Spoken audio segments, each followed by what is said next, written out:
안녕하세요, 청취자분. 오늘은 그 세계 최대 파운드리 기업이죠. TSMC 이야기를 좀 해볼까 합니다. 최근 실적 발표랑 주주총회 내용 중심으로요. 네, 안녕하세요. 뭐 AI 칩 수요부터 해서 미국 관세 문제, 환율, 또 앞으로 어떻게 성장할 건지 살펴볼 게 많습니다. 맞습니다. 특히 AI 쪽 수요가 정말 압도적이라는 평가가 많죠. 네, 자료 보니까 TSMC CEO가 직접 공급 부족에 대해 말하기 부끄럽다, 뭐 이런 말까지 했다면서요. 아, 네. CC 웨이 CEO가 그렇게 말했어요. 그러니까 이게 그냥 수요가 많다 이 정도가 아니라 공급이 계속 수요를 못 따라간다 이렇게 인정을 한 거죠. 그 정도군요. 네, 그래서 생산 능력 늘리려고 정말 최선을 다하고 있다. 뭐 이런 점을 강조했습니다. 현재 AI 시장이 얼마나 뜨거운지 보여주는 대목이에요. 특히 그 미국 애리조나 신공장 이야기가 상당히 인상 깊던데요. 주요 고객사들이 메이드 인 USA 이걸 원해서 애리조나 공장을 꼭 필요로 하는데 이게 뭐 완공도 되기 전에 벌써 올해, 내년, 심지어 내후년 라인까지 이야기 다 찼다고요. 네, 맞아요.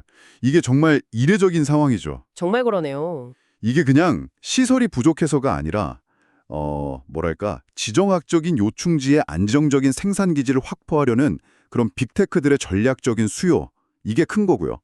또 그걸 TSMC가 기술력으로 받쳐줄 수 있으니까 가능한 거죠. 아, TSMC의 기술력과 시장 지배력을 다시 한번 확인하게 되는 부분이군요. 그렇죠. TSMC의 힘을 보여주는 거죠. 근데 이렇게 잘 나가는데도 외부 변수는 늘 있잖아요. 미국 관세 정책 이야기도 나오던데 TSMC한테는 어떤 영향이 있을까요? 이게 직접적인 타격이 있나요? TSMC는 대는 기업이고 주로 수출을 하니까요. 관세는 보통 수입하는 쪽에 부과되거든요. 아, 그렇죠. 수입업체에 부과되죠. 네. 그러니까 직접 맞는 건 아닌데 다만 이제 관세 때문에 최종 제품 뭐 스마트폰이나 PC 가격이 오르면 소비자들이 좀 덜 살 수 있잖아요. 네, 아무래도 부담되니까. 그렇죠. 그러면 간접적으로 TSMC 칩 수요에도 영향이 올 수 있다. 뭐 이런 가능성은 있습니다. TSMC도 이건 알고 있어서 미국 정부랑 계속 얘기는 하고 있다고 하더라고요. 그런데도 뭐 영향이 제한적일 거다 이렇게 보는 것 같던데요. 역시 그 AI 수요가 워낙 강해서 그런 걸까요? 네, 웨이 CEO도 관세 영향은 상대적으로 제한적일 것이라고 봤어요. 워낙 AI 수요가 거대하니까 다른 부정적인 요인들을 좀 상쇄할 수 있다. 이렇게 판단하는 것 같습니다. 그렇군요. 오히려 TSMC한테 더 직접적이고 좀 골치 아픈 건 그 환율 문제예요. 아, 환율. 최근에 대만 달러가 강세라서 수익성에 좀 부담이 된다 이런 얘기였죠. 구체적으로 어느 정도 영향인데요? 네, 맞습니다. 웨이 CEO 본인도 이게 매우 중요한 문제다 이렇게 인정했고요.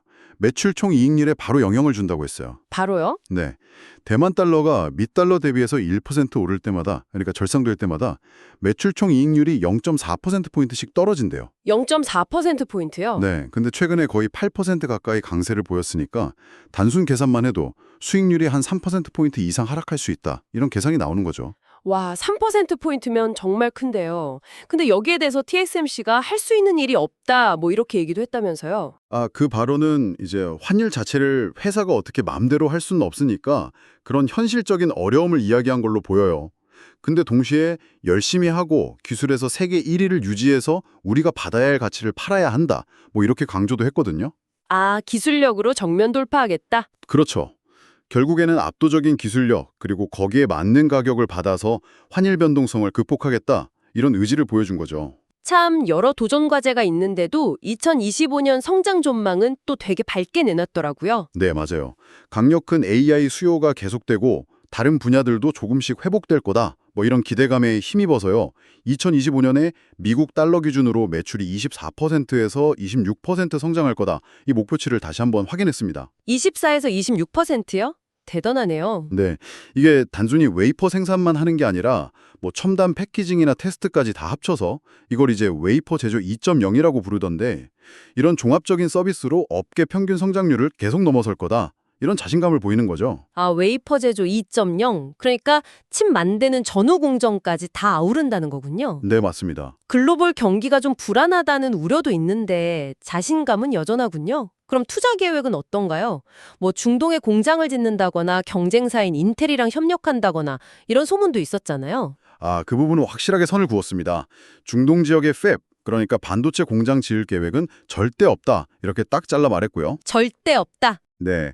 그리고 인텔의 파운드리 사업, IFS라고 하죠. 인텔이 다른 회사 칩 만들어주는 거요. 거기 참여할 계획도 전혀 없다고 다시 한번 확인했습니다.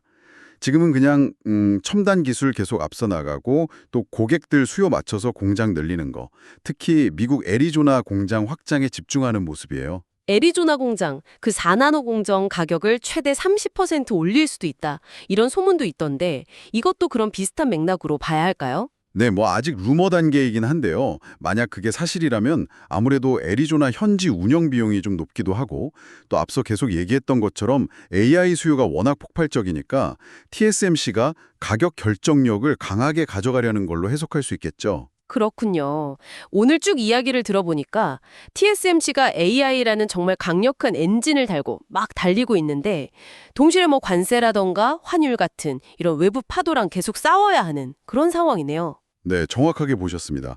압도적인 기술력을 무기로 가지고 있지만 이런 지정학적인 문제나 경제적인 변수들을 어떻게 잘 관리하면서 계속 성장해 나갈지가 앞으로 지켜봐야 할 가장 중요한 포인트라고 할 수 있겠습니다. 특히 그 미국 내 생산 흐름 속에서 애리조나 공장의 역할이나 수익성 문제, 또 환율 변동성에 어떻게 대처하는지 이런 부분들이 중요하겠네요. 맞습니다. 그 부분들이 TSMC의 미래를 결정짓는데 아주 중요한 역할을 할 겁니다. 네, 오늘 TSMC를 둘러싼 여러 흥미로운 이야기들 깊이 있게 나눠봤습니다. 청취자분께도 유익한 정보가 되었기를 바랍니다.